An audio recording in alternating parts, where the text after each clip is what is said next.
Hello everyone, welcome to the channel. It's Rad from Radko, and in this whole video we're going to look into Sagittarius Sun, Sagittarius Moon, and as well Sagittarius Rising, weekly general tarot reading February 22nd up until February 28th, 2021.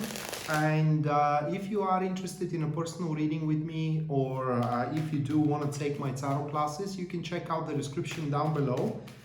And there you're going to see a link to my website where you can view and purchase either of these services. So the first card for Sagittarius for the week, that is going to be the Queen of Wands, followed by the Knight of Pentacles. Moving next, that is to be the Five of Cups. Afterwards, what we do have, that is to be the Ace of Swords. And the last one that we do have, that is to be the Seven of Cups. So a pretty clear message for you, Sagittarius, for throughout the week. Now, what we do have here, and I'm gonna say it at the start, just hold on a second, that is some kind of an influence that at the start of the week at least, you're gonna find it kind of obnoxious, okay? Somebody is kind of like interfering and is messing around with your stuff. But the more the week progresses, the more you are to see that this influence actually is for your own good. And at the start of the week, we are starting with the influence itself, and this influence could be just appearing, from that person, or it could be a continuous influence that you are carrying on from the previous week. So the Queen of Wands, these individuals, they, how do I say it? Well, first of all, they do have a pretty substantial knack for the life itself, meaning that they do love the life itself, and they like to, they like to party, they like to have fun, they like to experience the pleasant enterprises and endeavors from what the life can offer. So this is how you're going to recognize who that may be in your environment. Now, the Queen of Wands, they do have a very astute and as well very accurate sense of the human nature, meaning that they know, the Queen of Cups has it as well. But this is the difference in between these two, and I will digress a little bit, but that is something I'm explaining into my tarot classes as well. The Queen of Cups has the sense of what you need. That is the sense of the human nature of the Queen of Cups. Well, the Queen of Wands, their sense of the human nature, it is what you can do best, okay, what you are good at, and what you are not good at as well, what you can handle and what you cannot handle.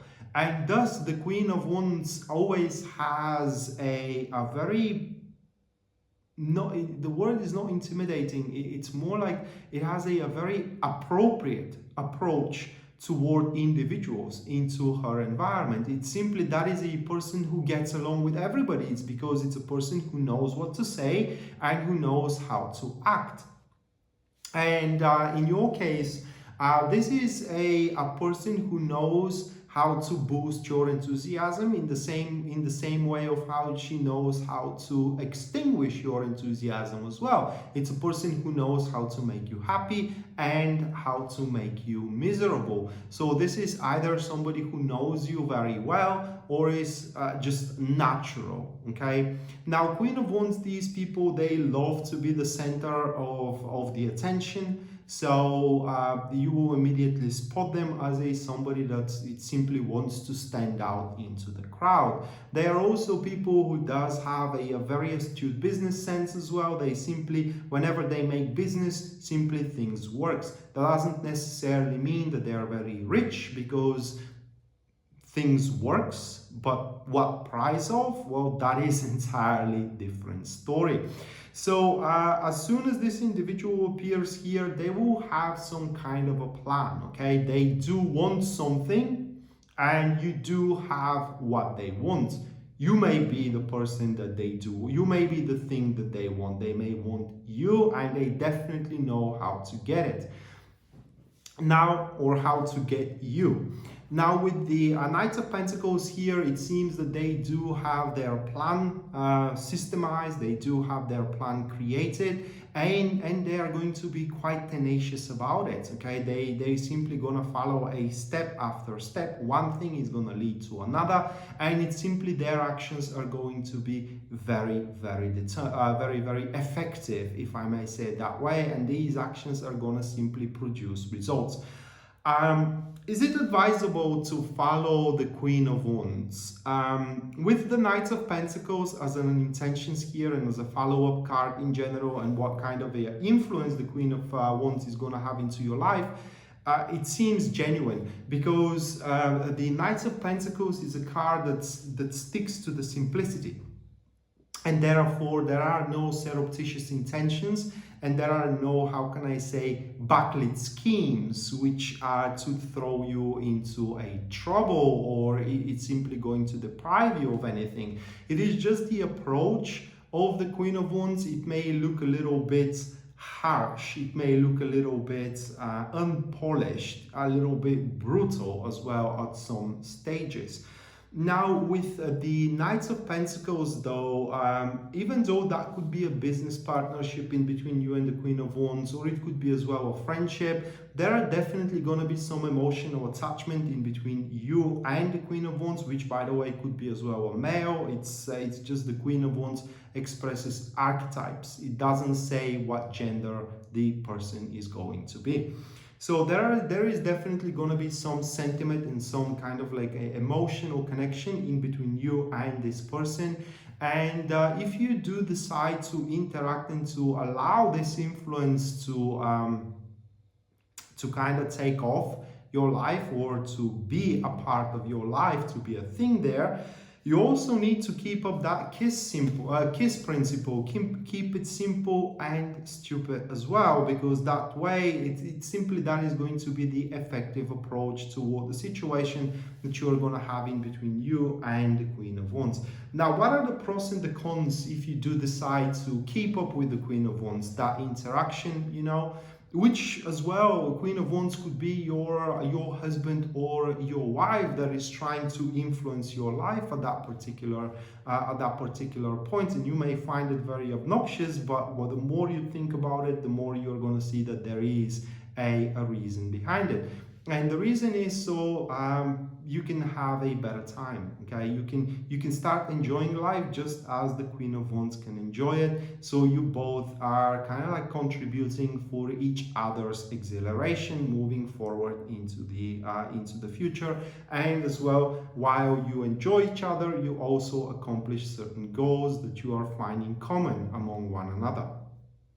And right after these very first actions here that are to be supported as well with determination and some kind of a sentiment there, some kind of a emotional attachment, we do have the Five of Cups. And that is the card here where you are gonna, how can I say, see that not everything is perfect, okay? And some aspects of your anticipation, some aspects of your imagination as well, how can I say, expectations. Some aspects of your expectations simply cannot be met. That is because, like I said, life isn't perfect, situations aren't perfect, plans aren't perfect as well. But you should not allow yourself to dwell into it. Now, the key to the Five of Cups, it is to more logically oriented than more emotionally oriented. Now, if you observe the card, and that is as well something I'm explaining into my tarot classes, now you can see here the person staring into the Three Cups that are fall down, spill their content on the floor, and that is his emotions speaking that are spilled on the floor, which he finds very disappointing. But if he realizes that there is also something behind his back, so he puts his thought into work here and turns back, see that there are two cups standing up, he will see that actually the spilled content is not everything he has, and it's definitely something worth keep going with. So this card here shows that if you do decide to take on this influence and allow that influence to be a part of your life and to shape to a certain portion, the future of your life, Sagittarius, you need to keep up with it. Even if it turns out to be a bit disappointing, it is because it does not answer to the fullness of your expectations. That isn't because the Queen of Wands, it's a bad person, or it sucks in what she does or he does, but it is because your expectations were a little bit unrealistic, and I'm sorry if I'm bursting some bubbles here. But whatever disappointments you are to experience at that stage of the week, whatever losses you may feel you suffer at that stage of the week, those disappointments are just a partial disappointments, and the losses are temporary disappointments, and the losses are just partial losses, and you definitely should not deviate from the path that you have chosen beforehand, either to follow or unfollow the Queen of Wands individual.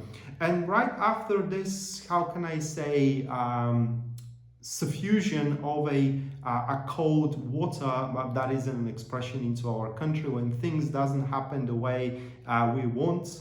Sometimes we say, well, you just got splashed with a cold water in your face just to wake up, you know. And just after that splash, you are to face the energy of the Ace of Swords, and that is now the true diagnosis over the potential you do have with the Queen of Wands, either a romantic one or either a business one, and why not both? But the thing here is that after you experience these disappointments and these senses of losses, which are going to be highly exaggerated at the start, but after that, like I said, you're going to cope with it. You are, how can I say, you are going to be more aware of what is the real manifestation you can get into here, and that is going to make your how do I say it, spiritual strength plays a big and vital role into the future development. In other words, you are going to become way more determined to get to as far as it needs to at that particular stage.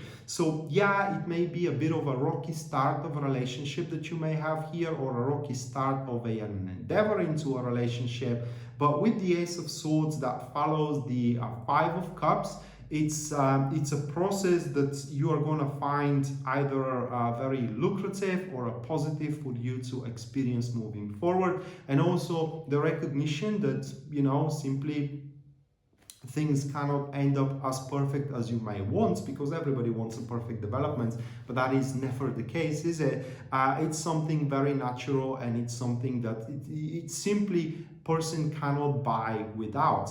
Now with the Ace of Swords, there are going to be some conclusions to that particular stage of the week about the things that you gotta do, about the things that you have to decide here with or without the Queen of Wands, depending on which route you take. The one that either you take the influence or you go by without the influence. Either way, you will have to take on the consequences of that. But with the Ace of Swords, you're going to be in a full awareness, you know, how you should proceed moving forward with either of these choices. And it's simply, you're going to know the truth, all right? You're going to know the truth of how the things are to develop for you moving forward, and you are going to have a full scope of the situation that you are in, which is a very good thing. You know, at that point you will know, have you been, for example, cheated or not? And I'm not just only talking in romantic way, but you may have a business partner that cheated you, for example, and you didn't knew that by that point, and that could be revealed this week. All right, a lot of things are going to be revealed towards the end of the week, and that is going to be thanks to the influence of this person that steps out for you at the start of the week. And right after this diagnosis that you're going to put, right after the how can I say, the grasp that you're going to have over the place that you do stay and how you actually stand at that point in terms of romance, in terms of career as well, we do have the Seven of Cups, and this is how you end up the week. And Seven of Cups, it's a very tricky card. It's a very finicky card to interpret, especially in this follow-up that we do have, because the Seven of Cups is the card pointing that you know, there are some goals. You know, everybody has a goal. Say that is some kind of a new partnership that you're going to make in terms of business with the Queen of Wands that comes here and knows how to unlock your full potential, because this is what the Queen of Wands do. And you know, you're not going to like her methods or his methods, but it's something you are to recognize that you cannot go without, and you know, you actually need to be put to the outer limit, so you do found your full potential, and you do realize how much you can achieve with that, and you're setting it as a goal. And the Seven of Cups, it's a card pointing that there are going to be some mistakes made. That is going to be a process of a trial and error, and you're going to face disappointments throughout this process. But these disappointments are not going to be severe enough to make you give up. And just on the contrary, they're going to bounce you back on the starting position, so you can try anew in a better way this time around until you find the best way possible moving forward. And Seven of Cups, it's pretty much a card pointing that you are shielded from a ruin for whatever the week presents to you. So it's kind of like a checkpoint that you're going to reach, and from there you get to forge your own faith based on how big you want your plans to be. But definitely we're talking here about some unfound potential, which this influence is going to unlock for you. And that potential could be literally anything. You know, you may now the other thing that comes to my mind as an example is that you may have a really rocky breakup previously, and you totally gave up on love life in general, and you don't want to mess around with anybody. That is someone that unlocks your potential to love again, and you do realize that you do have an enormous potential in this direction, and you start making plans of how to get, you know, in family again, you know, how to get married, having children, and so on and so forth. And with Seven of Cups, that is something very, very possible, because this card shows that whatever dreams and hopes you do have at the end of the week, based on the influence of the Queen of Wands, are they fantasies or seeds growing? Yet remains to be of knowing. So yeah, unless you try them out, you will never know. So that being said, Sagittarius, this was your weekly general tarot reading, guys, February 22nd up until February 28th, 2021. Hopefully you do enjoy it and you do like it, and we are to see each other next time. Until then, bye.